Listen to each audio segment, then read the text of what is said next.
ये ब्रजमंडल है जी। यहाँ अधम से अधम जीवों का भी कल्याण होता है जी। हमने ये अपनी नई जवानी नई उम्र में ही योग धारण किया था। हमारी जन्मभूमि श्री वृंदावन धाम की है। संत मिलन को चालिए तज माया अभिमान, जो पग आगे बढ़े कोटि यज्ञ समान।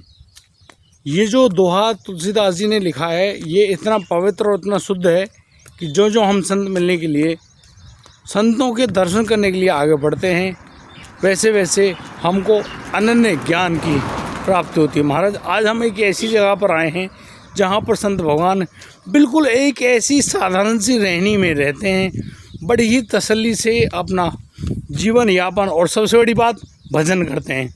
इनका भजन इनके लिए मतलब इतने यज्ञों समान है कि आज इन्होंने खुद स्वयं भगवत प्राप्ति के लिए बनाना बहुत ही अच्छे ढंग से इसका निर्माण किया है। यहाँ पर ये देखो चिनाई जो कि महाराज जी ने खुद अपने हाथों से करी है।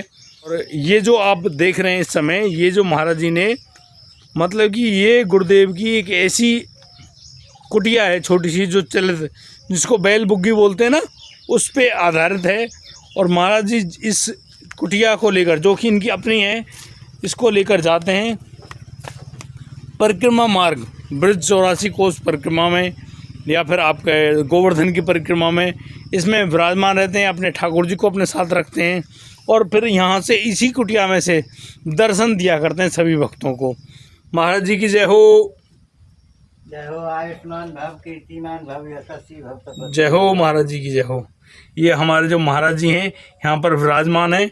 आइए महाराज, आज हम थोड़ी सी कोशिश करेंगे महाराज कैसी रहनी में आप यहाँ रह रहे हैं। दोस्तों, आज हम महाराज जी की वो रहनी देखना चाहते हैं जो कि इन्होंने बड़े ही साधारण तरीके से यहाँ बनाई हुई है। आपको रोशनी का प्रबंध थोड़ा कम दिखाई दे सकता है। आइए आइए जी महाराज, आपका स्वागत है। जी महाराज, कितने आसान तरीके से, साधारण तरीके से महाराज जी यहाँ रहते हैं। आप हमारा परिचय जानिए। जी महाराज जी, आप अपना परिचय बताइए। आप जो है गुरुदेव भगवान, मैं तो तुच्छ सा जीव हूँ, ब्रज में जन्म लिया है, ब्रज में मौजूद जो संत भगवान हैं उनकी सेवा में आया हूँ।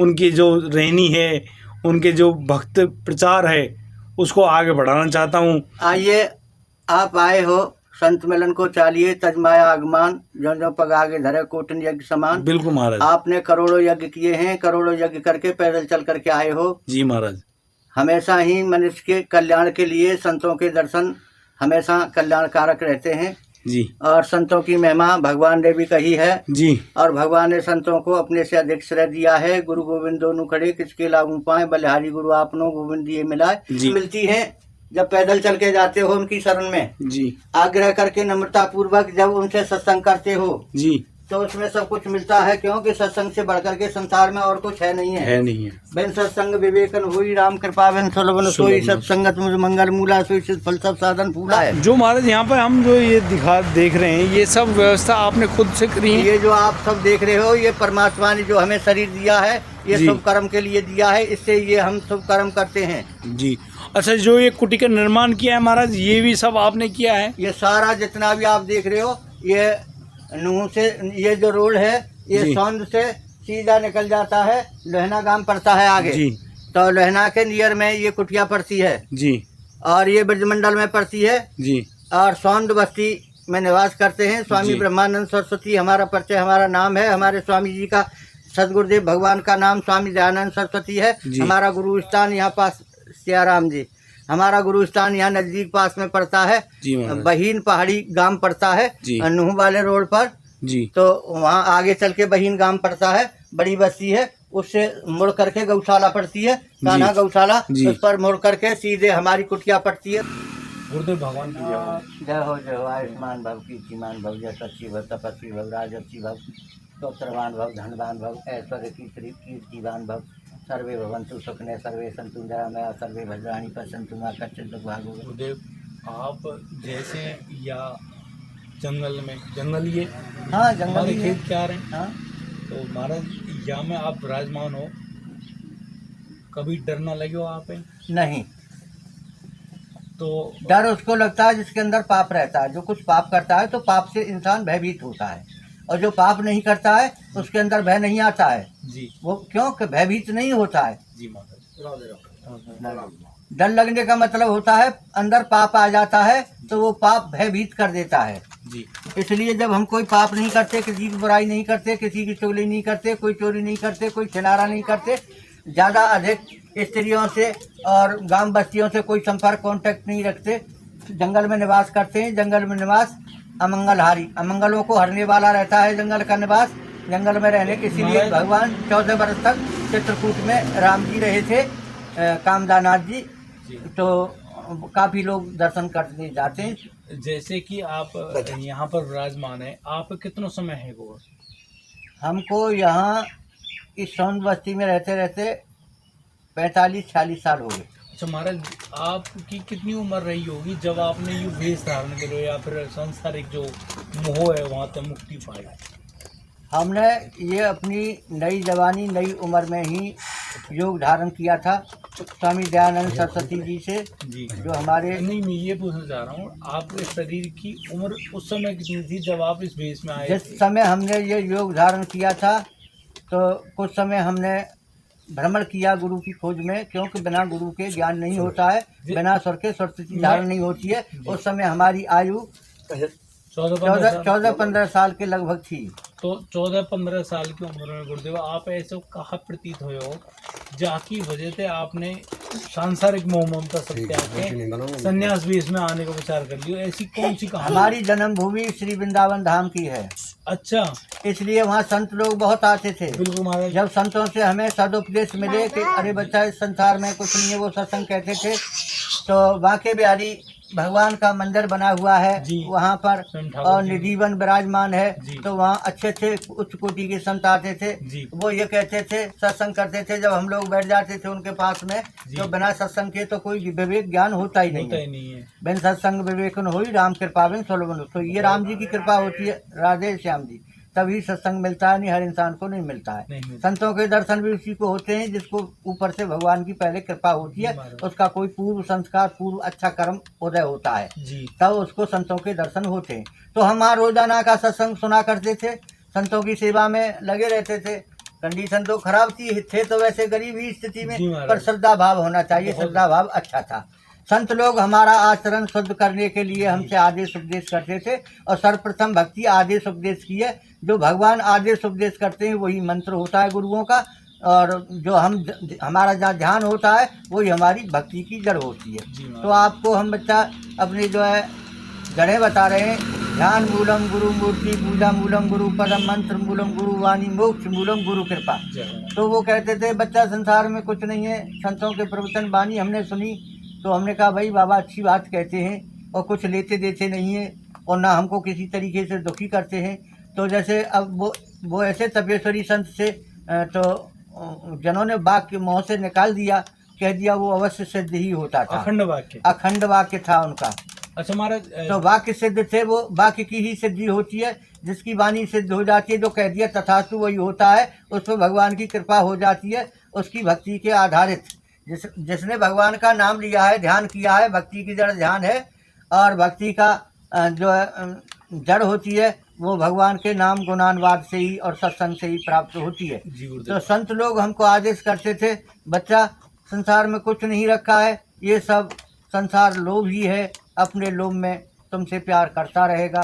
कोई धन का लोभी है, कोई तन का लोभी है, कोई मन का लोभी है, कोई धरती का लोभी है, कोई पैसे का, कोई कोठी बंगले का, कोई जमीन जायदाद का। ये सब झूठा प्यार है। सच्चा प्यार केवल एक परमपिता परमात्मा से रखो, परमात्मा से करो, तभी जीव की सदगति होती है, बाकी दुर्गति हो जाती है। संसार में कुछ नहीं मिलता है मनुष्य को। इसलिए ये देह हमको जो दी है परमात्मा ने किस लिए दी है? देह धरे को यह फल भाई, इस शरीर को धारण करने का यही फल है। भजो राम सब काम बिहाई, सारे कर्मों को छोड़ो, परमात्मा का नाम लो। हमारा प्रश्न है कहिए कि आखिर गुरु को वर्ण किस परिस्थिति को देखकर करें? जैसे हमारे जैसे बहुत से ऐसे निकृष्ट प्राणी हैं जिन्होंने अभी तक गुरु को वर्ण नहीं किया है, गुरु नहीं बनाए हैं। आखिर गुरु किसको बनाए? बिना गुरु के, गुरु तो हमारा पहले ही बन जाता है। गुरु की हम आपको जो है उत्पत्ति बताते हैं, कहाँ से होता है। प्रथम गुरु हमारी माँ होती है।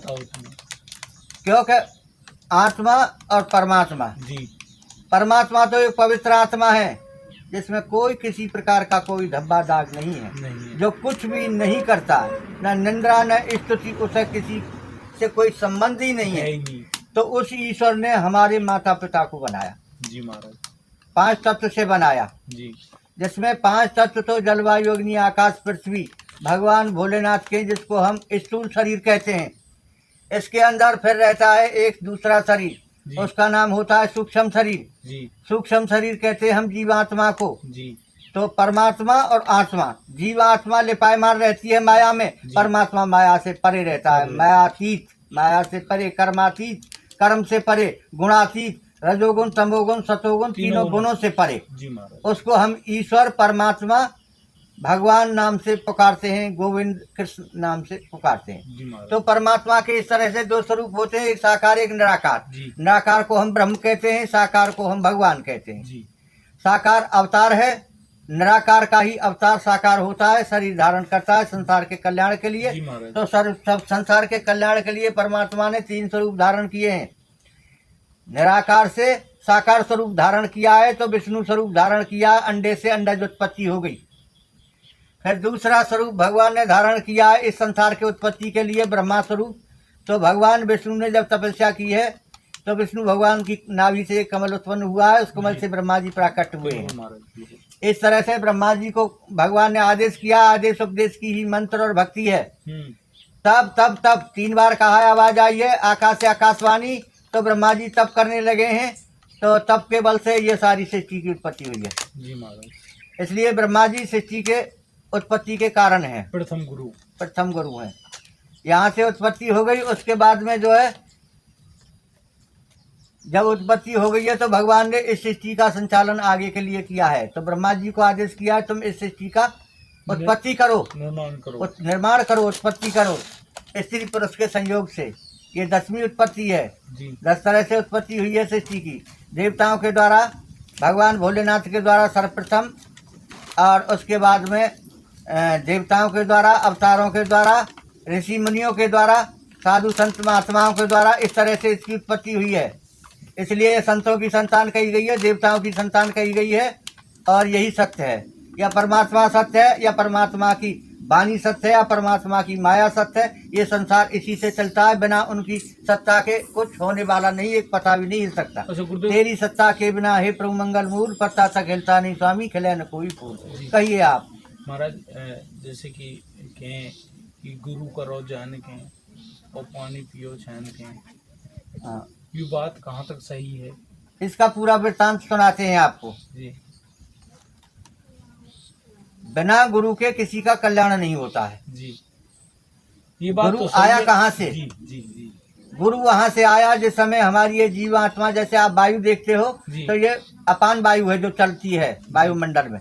एक 49 प्रकार की अग्नि है, 64 प्रकार की वायु होती है, और एक वायु हमारे अंदर रहती है, उसको कहते हैं हम प्राण वायु। जी बिल्कुल।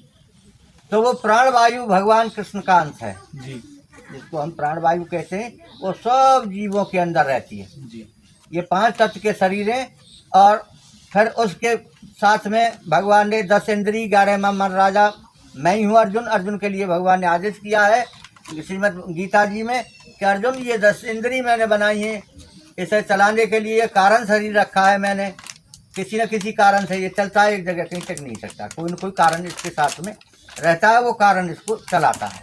तो गुरु बनाना इसलिए ज़रूरी है कि जब ये जीवात्मा आती है किसी शरीर में जी, तो उस समय ये ब्रह्म के स्वरूप होती है, ना पाप को जानती है, ना पुण्य को जानती है, ना कर्म करती है, ये रहती है गुणातीत। इसके अंदर कोई गुण नहीं होता है। बिल्कुल, तीनों गुणों से दूर। हाँ, तीनों गुणों से परे होती है, और जो तीनों गुणों से परे होता है वही ब्रह्म है, गुणातीत। अच्छा गुरुदेव। तो जब हम आते हैं उसके बाद में हम बाहर आते हैं, समय निकलने पर 1 वर्ष के बाद जब हम बाहर आते हैं, तो बाहर आकर के यहाँ संसार में सबसे पहला गुरु तो हमारा वो रहा जिसने हमको शरीर दिया। शरीर किसने दिया? हमको माँ ने, प्रथम गुरु। दूसरा गुरु हमारा होता है पिता।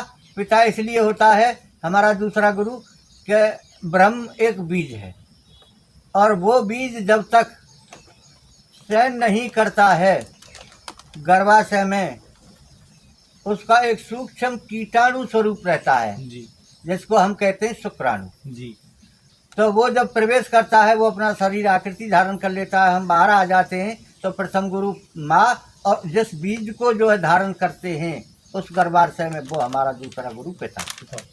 अब तीसरा गुरु क्यों होता है, वो भी हमें बनाना जरूरी है गुरु कि अकेली स्त्री पुरुष पैदा नहीं कर सकती। कहा न पावक में जले, कहा न सिंध समाये, कहा न अवला कर सके, कहा काल नहीं खाए। सत्यन पावक में जले, सत्यन पावक में जले, सत्यन पावक में जले, मन नहीं समझ समाये, पुत्र न अवला जन सके, नामे काल न खाए जी। तो जब हमको जो इस तरीके से इस संसार में आ जाते हैं, हमारी उत्पत्ति हो जाती है, तो फिर हमारा तीसरा गुरु बनता है। अगर हमसे पहले भाई पैदा हुआ है या बहन पैदा हुए तो तीसरा गुरु वो होगा, क्योंकि वो हमको सारी बातों को बताता है जी। अभी हम जा रहे हैं, वो हमसे पहले पैदा हुआ है तो उसको पहले विवेक हो जाता है, क्योंकि वो हमसे पहले उत्पन्न हुआ है। अभी हमारे सामने अग्नि पड़ी, हम अग्नि की तरफ हाथ करते हैं, हमको अभी विवेक पैदा नहीं हुआ है, उसको हो चुका है। तो वो हमसे अब भैया हाथ मत लगाना, जल जाओगे, अग्नि है, तो वो हमको बचाता है। गुरु उसको कहते हैं जो हमेशा दसों दिशाओं में हमारी रक्षा करता है। अच्छा गुरुदेव, एक भी छोटी सी बात और है मेरी कि हमारे जैसे निकृष्ट प्राणी बहुत हैं दुनिया में, जिनने ना तो गुरु बनाए हैं या फिर ना कोई, वो नास्तिक जीव हैं जिनके कोई गुरु नहीं होते। तो हमारे जैसे लोगों ने सर्वप्रथम कौन सा कर्म करना चाहिए ज्यादा हमारा जीवन सुधर जाए? सर्वप्रथम अच्छे गुरु का चयन करना चाहिए। तो अच्छे गुरु कौन है? अच्छे गुरु वो हैं जिनके पास में आप जाओगे, उनसे सत्संग करोगे, तो सत्संग करने पर जी उनका संग करोगे तो उनके आचरण का तुम्हें पूरा मालूम पड़ जाएगा कि बीड़ी पीता है, कि दारू पीता है, कि मांस मदिरा खाता है, कि व्यभिचार करता है, कि चोरी करता है, ये क्या करता है। मनुष्य का पता लग जाता है उसको बरतने से, मतलब उसकी संगति करने से। जैसी करोगे संगत वैसी हो जाएगी रंगत, जैसा पियोगे पानी वैसी बोलोगे वाणी, और जैसा खाओगे अन्न वैसा ही हो जाएगा मन। और मन का ही भजन होता है। मन के चले न चालो, मन है सांचो दूध, कूद पड़े दर्जा में फिर जाए प्राणी छूट। मन जाए तो तेर जान दे, पर तू पैदर मत जाए, और जै तू पैदर जाएगो तो 100 डंडा खाए। मन मतंग माने नहीं जब लख खतान खाए, जैसे विधवा स्त्री गर्भ रहे पछताए। तो महाराज ये जो मन है बड़ा चंचल है। ठाकुर जी ने एक बात कही कि इंद्रियों में जो मन है वो मैं हूँ। हमें मन को समझ लेना चाहिए कि मन क्या है। ये सदगुरु संत लोग बताते हैं, वेद शास्त्र बताते हैं। मन जो है भगवान ने कहा है गीता जी में, श्री कृष्ण ने अर्जुन 10 इंद्रिय, उसके ऊपर 11वां राजा मन मैं हूँ। स्वयं ठाकुर जी हैं। स्वयं ठाकुर जी हैं। फिर मन को प्रसन्न करने के लिए, अपने पास रखने के लिए जी हमेशा परमात्मा का जुड़ाव लगाव, परमात्मा का नाम लेना चाहिए। मन बुद्धि को, प्रेम को परमात्मा में लगाना, अर्पण करना चाहिए, और परमात्मा का निधि ध्यान समय से रखना चाहिए, और ऐसा मानना चाहिए कि परमात्मा हमारे अंदर है। अहम ब्रह्म अस्मि, अर्जुन मैं ही ब्रह्म हूँ। मोकू कहाँ ढूंढे बंदे, में तो तेरे पास में, ना मंदिर में, ना मस्जिद में, ना काशी कैलाश में। मोकू जातू सुमरे बंदे, हरदम तेरे पास में। साथ बता जाए कान्हा कहाँ मिलेंगे, बिल्कुल मैं ढूंढो देश तमाम कान्हा कहाँ मिलेंगे, तू ले राधा को नाम कान्हा वहीं मिलेंगे। तो महाराज जैसे ब्रज क्षेत्र में आप यहाँ मौजूद हैं, हाँ, और आप यहाँ पे तप कर रहे हैं, हाँ। महाराज एक प्रश्न है कि क्या कभी ठाकुर जी को अनुभव हो, दर्शन हुआ है? जी महाराज, हमने कई बार तपस्या की है जी महाराज, यहाँ सौंद बस्ती में भी की है जी। तो जब तपस्या का मतलब होता है कि दो काम अकेले के बताए हैं, भोजन और भजन जी जी। अगर भजन करना है तो एकांत में अकेले बैठ करके करो जी, तो ध्यान परमात्मा में रहेगा। और भक्ति की जड़ ध्यान है, ध्यान मूलम। और सबसे भगवान ने कहा है अर्जुन, जप यज्ञ मेरा सबसे बड़ा यज्ञ है, मैं इसी से प्रकट होता हूँ, और नहीं तो अंतर ध्यान रहता हूँ। पर जब जैसे कचरी बेल से पक करके छूट जाती है, महक उठने लगती है, वैसे ही जब जीव की आस्था मुझ में बन जाती है पूर्ण रूप से, तो उस कचरी की भांति उसमें से महक उठने लगती है हरि नाम की, और वो हरि में ही विलीन हो जाता है। इस तरह से परमात्मा की भगवत प्राप्ति के लिए हमारे बहुत साधन बताए हैं संत लोगों ने, और बहुत कथाएं कही हैं। हरि अनंत, परमात्मा अनंत है। हरि कथा अनंत, परमात्मा की कथाएं अनंत हैं, परंतु फिर भी सत्संग से बढ़कर के कोई नहीं है। बिना सत्संग के विवेक नहीं होता है। महाराज जी जैसे कि हम लोग ब्रज में हैं, हाँ। थोड़े सो कोई नियम साधना में लग रहे हैं थोड़े बहुत, क्या हमें ठाकुर जी मिल जाएंगे? मिले हुए हैं, परमात्मा आपके अंदर हैं। जी आप खोज रहे हैं भगवान कहाँ है। जी जैसे मैल से दर्पण ढका रहता है, जी लेकिन प्रतिबिंब उसी में रहता है। जी मैल को हटा दो, मुख दिखने लगेगा अपना। जी बिल्कुल। ऐसे ही आत्मा ये है, परमात्मा है। जी जब ये आत्मा विकार रहित हो जाती है तो ये शुद्ध सच्चिदानंद घन स्वरूप हो जाती तो स्वयं परमात्मा का हाँ। दर्शन है। हाँ, है जी। और जब तक इसमें काम है, वासनाएं रहती हैं, तब तक ये जीव रहता है। और जब इसमें से काम वासनाएं सब खत्म हो जाती है, काम क्रोध मद लोभ मोह माया मत्सर, तो ये आत्मा पवित्र हो जाती है। फिर ये आत्मा को ही हम परमात्मा कहते हैं, मतलब पवित्र आत्मा। एक आत्मा, एक कपड़ा गंदा और एक कपड़ा साफ शुद्ध, तो साफ दिखेगा। साफ तो साफ दिखेगा, गंदा गंदा दिखेगा। जी महाराज। इसलिए अपने आईने में परमात्मा को देखो। अच्छा महाराज, और जब हमारे अंदर से जी। परमात्मा प्रकट होते तो ये आत्मा ही प्रकट होती है, यही बाहर निकल जाती है, यही अंदर आ जाती है, यही स्वरूप धारण कर लेती है। जी परमात्मा का स्वरूप है प्रकट होना, तो यहीं से ये प्रकट हो जाती है। परमात्मा सब जगह रहते हैं। भगवान भोलेनाथ ने कहा है, हरि व्यापक सर्वत्र समाना, प्रेम से प्रकट होए में जाना। जी। परमात्मा का स्वरूप प्रकट है और अंतर्ध्यान है, जी परंतु भक्ति प्रेम की है। प्रेम से पुकारोगे तो प्रकट होते हैं। महाराज आज के लिए आपको हमने इतना सारा समय आप लोग हमारे पास, हमारी लाइन पर जुड़े रहोगे जी महाराज। तो पता नहीं कितने जीवों का कल्याण होगा। हम तो कहीं चलने फिरने लायक रहते नहीं है, क्योंकि गंगा महारानी है, वो एक ही धार से बहती रहती हैं। पता नहीं कितने जो है स्नानार्थी, जो स्नान करने वाले भावुक लोग रहते हैं, श्रद्धालु रहते हैं, वो उनके पास स्वयं जाते हैं। हमारे जो व्यूअर्स हैं जो वीडियो देखेंगे, उनके लिए कोई दो शब्द आप कहना चाहते हो उनसे? ये जो हम आपको भगवत प्राप्ति के लिए जो प्रसंग कह रहे हैं, सत्संग कह रहे हैं, पता नहीं ये कितने करोड़ों लोगों का कल्याण करेगा। कर चुका है और कर भी चुका है। हमारे पास ऐसे बच्चे आते हैं, शिक्षा प्राप्त कर रहे हैं, बाबा मैं पास नहीं होता हूँ। बच्चा आपकी बात ध्यान से पढ़ना जी, तो पास हो जाऊंगा। हाँ, अवश्य हो जाओगे, ध्यान से पढ़ना, क्योंकि जिसको हम भक्ति कहते हैं वो अध्यात्म विद्या है। भगवान ने गीता में कहा, अर्जुन विद्याओं में मैं अध्यात्म विद्या हूँ, जो संतों से, गुरुओं से, महाजनों से, वेद शास्त्रों से, तीर्थ धामों से जो हमको प्राप्त होती है। उससे हमारी विवेक दृष्टि बढ़ती है और विवेक शक्ति हमको प्राप्त होती है, और उसी से हमारा कल्याण होता है। बिना ज्ञान के मनुष्य पशु के समान होता है। बिना ज्ञान के मनुष्य तो उसको जीवन का कोई आनंद नहीं मिलता है। बिना ज्ञान के मनुष्य तो भाई सपने में वो आनंद नहीं, और बिना ज्ञान के कर्म करे वो पशुओं के मानंद नहीं, पशुओं के समान हो। जे सान विद्या न तपो न दानम ज्ञानम न गुण है न धर्म है न शील है, ते मृत लोके भुवे भार भूता मनुष्य रूपे मृगा चरंती। इसलिए जो हम वाणी कह रहे हैं, जो इसको संसार में जो भी लोग सुनेंगे, ये कोई आडम्बर नहीं है, किसी से कुछ लेना देना नहीं है, किसी से कुछ कराना नहीं है। नहीं, इसको तो हम स्वयं ही वितरण करते हैं। क्यों कि भगवान ने कहा है, लक्ष्मी जी आपका ऐसा कौन सा खजाना है जिसे व्यय करने से बढ़ता है संसार का कल्याण होता है। अगर लक्ष्मी एक जगह रखी हो तो क्या कल्याण करेगी किसी का। अगर विवेक एक जगह रख लिया तुमने तो क्या कल्याण कर सकता है भाई किसी का। जब उसको भूमि पर वितरण करोगे, जितना अधिक से अधिक बांटोगे, उतना ही ज्यादा कल्याण होगा। इसलिए संत जो होते हैं, कुछ तो होते हैं धन कमाने की, ये सारी लोगों की अपनी अपनी इच्छाएं अलग अलग होती हैं, एक जैसी सबकी इच्छाएं नहीं होती हैं। कुछ रहते हैं संसार का कल्याण करने के लिए। हमारा ये स्वरूप है, ये जो है संसार का कल्याण के लिए कि हम योग लेते, कल्याणार्थ। हाँ, कल्याणार्थ हमने ये योग को धारण किया है। महाराज आज के लिए अब हम आपके लिए अपनी वाणी को यहीं विश्राम कर देते हैं, और आगे हमारी लाइन पर इसी तरीके से जुड़े रहना। जी महाराज, हम जरूर दोबारा आएंगे, आपके दर्शन पाएंगे, आपके सत्संग पाएंगे। आगे आपकी इच्छा है वैसा करना, यथा इच्छा तथा कुरु, जैसी आपकी इच्छा हो वैसा करना। हम आयुष्मान भव, कीर्तिमान भव, यशस्वी भव, तपस्वी भव, राजस्वी भव, पुत्रवान भव, धनवान भव, ऐश्वर्यवान भव, कीर्तिवान भव, सर्वे भवन्तु सुखिनः, सर्वे सन्तु निरामयाः, सर्वे भद्राणि पश्यन्तु मा कश्चित् दुःखभाग् भवेत्। ओम पूर्णमदः पूर्णमदाय पूर्णमदस्य पूर्णमेवावशिष्यते। हरि ओम। शांति शांति शांति।